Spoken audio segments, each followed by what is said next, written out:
Sebagai pilihan populer di masa bear market, volume trading stablecoin mencapai 6 triliun rupiah di tahun 2022. Namun, kabar kurang mengenakan terjadi di weekend kemarin, 11 Maret pada hari Sabtu pagi, di mana USDC harganya terjun hingga ke titik terendahnya di angka Rp13.500. Tentu kita perlu menggali lebih dalam apa yang sebenarnya terjadi dan bagaimana menyikapi hal ini.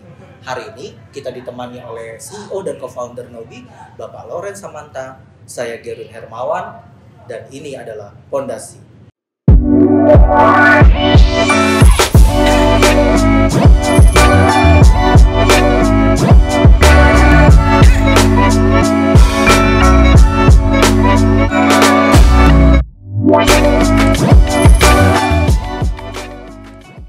Oke, langsung aja kita mulai Palau. Jadi sebenarnya ada apa dengan USDC sih Palau?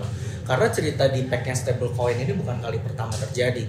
Aku masih ingat banget tahun kemarin terjadi di USD. Ceritanya sebenarnya mirip-mirip tuh Bang. Iya, masih fresh ya? Iya, betul. Ya, benar banget. Kejadian di pack stablecoin ini memang bukan pertama kali. Tahun lalu kita masih ingat yang terjadi dengan Luna dan stablecoinnya USD. Di pack stablecoin terjadi ketika underlying asetnya tidak mencukupi untuk menjamin harga stablecoin tersebut. Oke, jadi sebenarnya di pack itu terjadi karena underlying-nya ya Pak ya? Betul. Nah kalau USD Luna tuh dulu kayak gimana ya Pak? Pada saat itu USD turun hingga sekitar 12 sen. Ya. Anjloknya cepat sekali itu, dalam satu hari turun dari $1 ke 12 sen, naik turun sebentar hingga akhirnya stabil hingga saat ini di harga 2 sen. Nah, USD itu di-backing oleh Luna, dan Luna sendiri itu underlying-nya banyak, termasuk Bitcoin. Nah, pada saat itu terjadi penjualan Luna besar-besaran yang menyebabkan mereka tidak memiliki aset Bitcoin yang cukup untuk menjamin harga Luna yang pada akhirnya USD sendiri juga sudah tidak bisa lagi dipertahankan pack-nya. Kalau dulu 1 USD itu $1, pada akhirnya 1 USD turun jadi sekarang 2 sen. Ya, tidak terselamatkan. Betul. Nah kalau USDC sendiri itu Pak kayak gimana? Bedanya apa dengan Luna? Yang pasti USDC beda ya. Kalau tadi dari $1 jadi 12 sen awalnya, ini kemarin USDC itu mengalami drop hingga 85 sen, sekitar Rp13.500. Ya. 15% cukup dalam, tapi jauh kalau dibandingkan dengan yang kejadiannya dengan USD. Kejadiannya pun berbeda. Jadi USDC itu didukung oleh sebuah perusahaan bernama Circle di Amerika.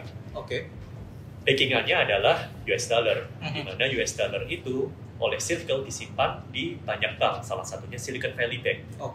Silicon Valley Bank ini kemarin minggu lalu mengalami run on the bank run, atau mungkin orang Indonesia sering sebut bank rush. Ya. Betul. Wah, kena rush nih. Silicon Valley Bank di Amerika mengalami rush, di mana mereka terjadi penarikan dana besar-besaran. Hingga pada akhirnya pada hari Jumat malam waktu Amerika atau Sabtu pagi di sini, FDIC memutuskan kalau mereka harus tutup. FDIC ini adalah LPS-nya Amerika. Ya. Terlepas dari apa yang terjadi dengan USDC kemarin nih Pak, pasti kan dari stereotip investor nih bertanya-tanya nih Pak nih, dan kita tuh masih bisa mempercayai nggak sih Pak stablecoin, dan gimana cara kita menyikapi kejadian kemarin tuh Pak? Ya, jadi yang terpenting adalah penting banget, jangan panik. Lakukan research yang cepat sebelum memutuskan sesuatu. Waktu beli research kan, waktu jual juga research. Kalau diperhatikan, misalnya mekanisme underlying asetnya, reputasi, pengelolaan risiko dari stablecoin ini seperti apa. Contohnya kemarin kita ngomongin soal USDC, ya kan? USDC reputasinya baik, hasil auditnya transparan, pengelolaannya baik. Insiden bank run yang terjadi di Silicon Valley Bank bukan kesalahan Circle, ya kan? Dan dana Circle juga pada akhirnya dijamin oleh sistem perbankan Amerika, sehingga pada akhirnya pada saat hari ini, hari Selasa, sudah terbukti bahwa aman. Akhirnya 1:1 tercapai kembali USDC-nya. Udah kembali repack, udah nggak di-pack lagi. Nah, jadi pada akhirnya investor kripto kan ada macam-macam. Ada yang gampang panik. Kalau gampang panik nanti sering jadi korban, kena cut loss. Ada yang suka emang nunggu pasar panik karena mau masuk. Ada juga yang suka nyebar kepanikan. Demi subscriber, demi follower, demi profit sendiri. Nah, kalau kalian yang mana tuh?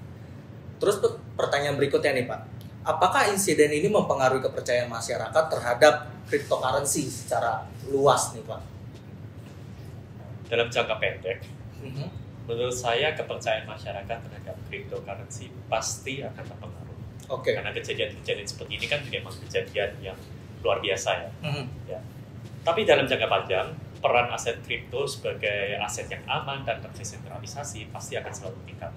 Sejarah menunjukkan kalau dalam kondisi yang krisis, banyak investor yang terjebak dalam ketakutan dan panik. Tapi sebaliknya kondisi krisis itu sebenarnya kesempatan juga untuk investor untuk memperoleh keuntungan. It's easy sih sebenarnya to just give up and panic, tapi ya kita tahu winners are born from crisis. Nah itu harus diingat tuh. Jadi aku sedikit cerita kemarin tuh pas 13 ribuan lah sempat waktu di pack aku sempat beli dan sekarang malah dapat untungnya. Jadi sekali lagi perlu digaris bawahi, jadi pemenang itu lahir dari sesuatu yang krisis atau winners are born from the crisis. Oke, next Pak. Sebenarnya banyak juga yang bertanya-tanya nih, apalagi nobis di luar sana. Langkah real apa tuh Pak tentang kejadian kemarin tuh?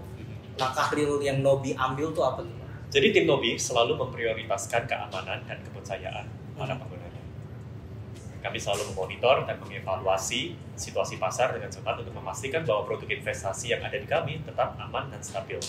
Jika memang terjadi defect pada USDC secara berkelanjutan, kami pasti akan mengambil langkah-langkah yang penting, misalnya delisting jika diperlukan demi melindungi kepentingan pengguna Nobi. Oh sih, bisa sampai delisting ya Pak ya? Ya. Oke. Tadi kan Paulo sempat mention sebenarnya ini terjadi karena bank rush atau run off the bank gitu kan. Nah kalau ini terjadi di Nobi nih Pak, kayak gimana tuh Pak? Jadi bank rush itu sebenarnya adalah proses di mana nasabah bank menarik dana secara signifikan dan berkelanjutan. Ya, jadi terus-terusan karena mereka percaya bahwa bank tersebut akan collapse. Itu yang terjadi di Silicon Valley Bank kemarin. Nobi kita bukan bank ya. Tapi kita menerapkan proses penjagaan likuiditas aset kripto yang bisa dibilang ketat. Mungkin lebih ketat daripada bank-bank. Ya. Selain memiliki capital adequacy ratio yang lebih dari 100%, Nobi juga memiliki gap likuiditas yang sangat minimum. Artinya apa? Artinya pengguna Nobi dapat menarik 100% aset mereka tanpa perlu khawatir harus menunggu waktu. Oke, jadi bisa dipastikan nasabah Nobi itu tetap tenang ya Pak di kondisi apapun ya sebenarnya. Iya, karena belajar dari pengalaman 1 minggu terakhir ya, kita harus selalu memprioritaskan keamanan dan kepercayaan pengguna.